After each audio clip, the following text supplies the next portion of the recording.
comes to mind when you think of cowboys? This? Or perhaps this?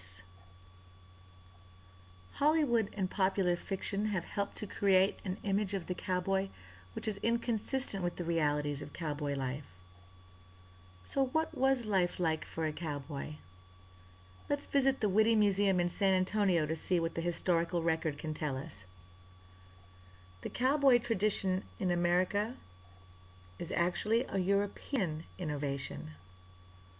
Though early expeditions introduced herds of horses and cattle, it would be the Spanish missions who developed large-scale ranching in Texas.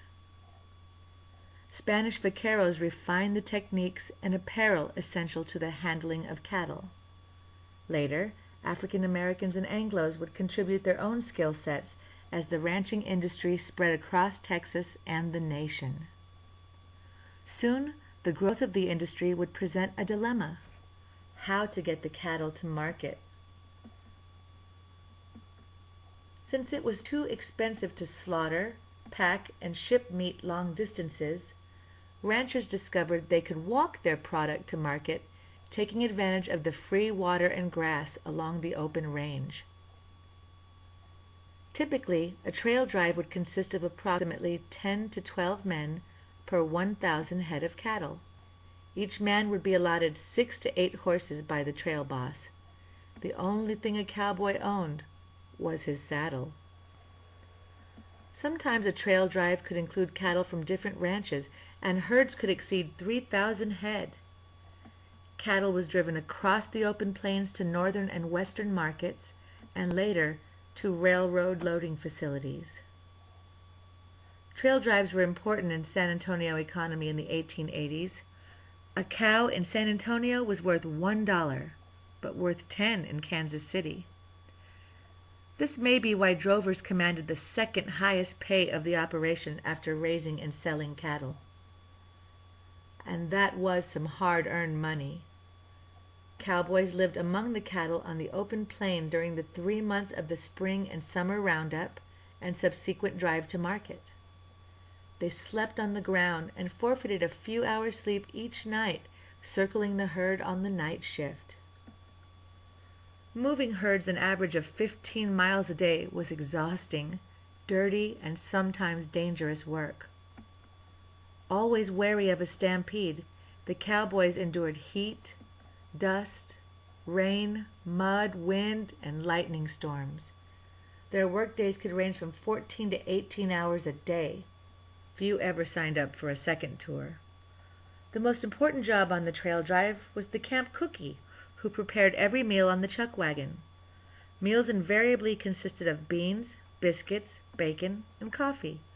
Contrary to popular belief, beef was rarely eaten, as that would be eating the profits. But reality rarely informs public perception when it comes to the cowboy.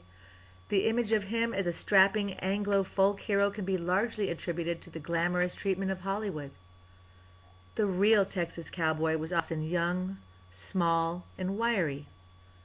Estimates by historians list Hispanics and blacks as roughly 1/3 of the drover workforce.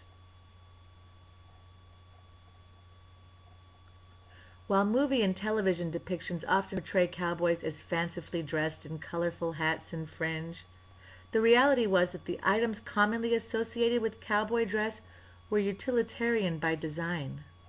Similarly, on-screen depictions have almost always pit cowboys against Indians. In reality, they rarely crossed paths. In fact, the American cattle drive cowboy was about to fall victim to an enemy he was unprepared to face. As more and more homesteaders branched out west, so came the need to protect and delineate their land. The invention and installation of barbed wire created lengthy detours, literally closing the open range.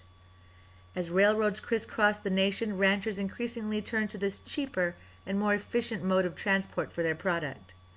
The final nail in the coffin would be the invention of refrigeration and its use in rail cars. These innovations would forever alter the lives of these freedom-loving men who made their living on horseback out in the open plains of the unsettled West. Though the frontier has been closed for over 100 years now, the Old West traditions are upheld and the free-range spirit of the West live on as a treasured piece of American culture. The cattle drives may have ended, but a cowboy's work is never done. Technological advances in ranching and farming have relieved ranch hands of some of the more mundane tasks of tending to their herds. Some may still lead cattle to water on horseback, but they just may also drive a pickup truck. On smaller ranches, cowboys can be found tending the grounds and equipment. On larger ranches, the cowboys of today are able to specialize in one task, such as branding or breaking in horses. Like his predecessors, the modern cowboy is not content to work indoors.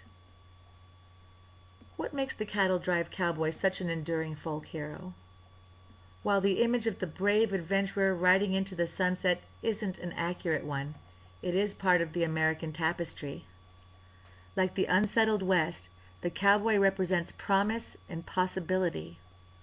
Perhaps he represents a simpler, carefree existence, made all the more tragic as one of the earliest victims of commerce and industry.